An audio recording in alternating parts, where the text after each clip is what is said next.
7 number में हम लोग देखेंगे विवेक सिंह जैसे प्लेयर, जो मालदा क्षेत्र के सबसे पॉपुलर प्लेयरों में से एक है, जिन्होंने ईस्ट बंगाल के लिए भी रिप्रेजेंट कर चुका है। हमारे 8 नंबर में हम लोग देखेंगे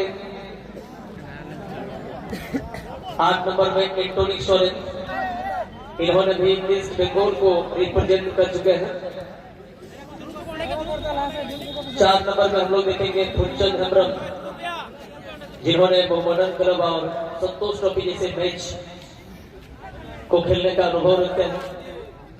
और इसी समय पर एवन के पास गेंद होगा, एवन ने 2 नंबर को खेला, लेकिन प्लेयर सुरजीत घोष खिलौड़ का था सैमसंग साउथे। 17 नंबर Hemanta Soren mid defence line में महत्वपूर्ण प्लेयर का है, जहां दो हेमंतो ईस्टर्न रेलवे लगी हुई नदी हेमंतो सोरेन